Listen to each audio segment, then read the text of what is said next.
I didn't understand. Unknown truths. What does that mean? Bullshit.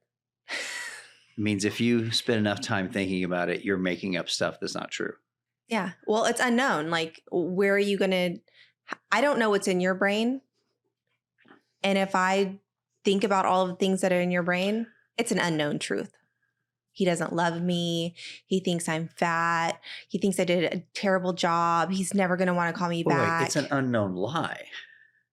Unknown truth, unknown lie. It is bullshit. You're making things true, which might or might not be true. Yeah. He's dead. He didn't call me. Yeah. Oh.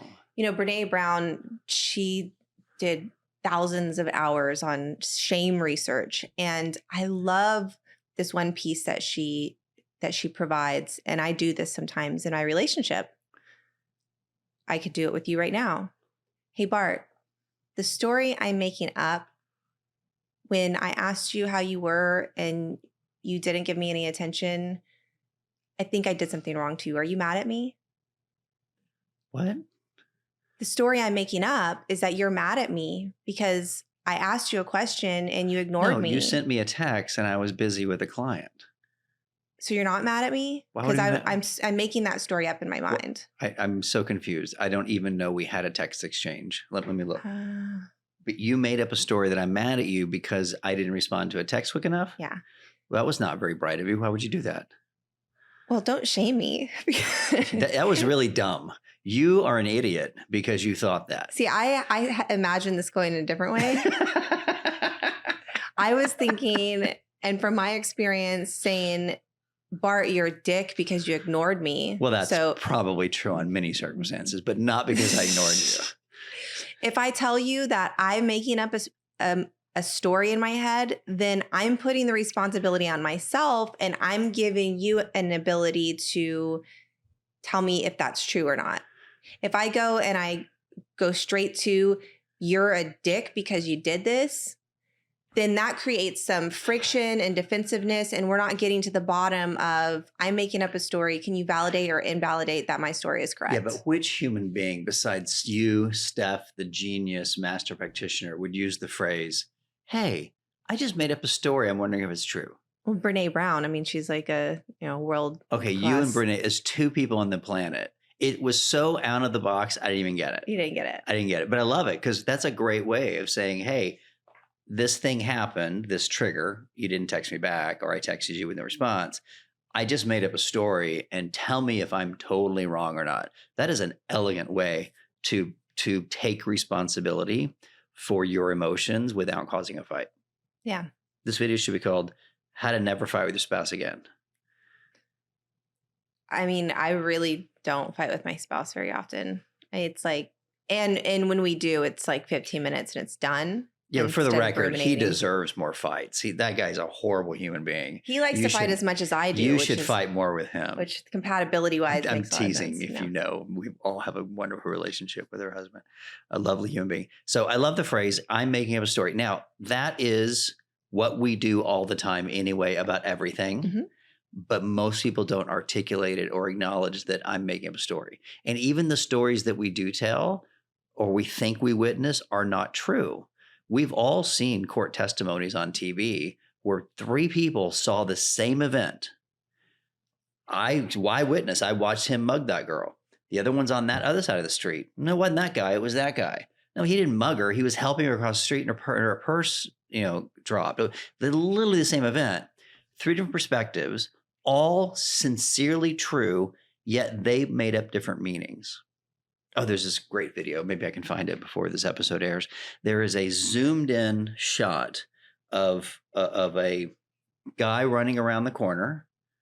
No, I think it's a woman. A woman running around the corner, a guy chasing her around the corner, and it comes right past the camera. And there is no other conclusion that guy is chasing her to kill her. Like, it's obvious, right? The camera zooms out, and then what you see is it's a city block. And what you see is her running, and then the building is crashing down, like having an earthquake. And all of a sudden, the buildings behind them are crashing down. And you see the guy running, trying to save her from the crashing building. Ooh. It is the best example of the term reframe I've ever seen.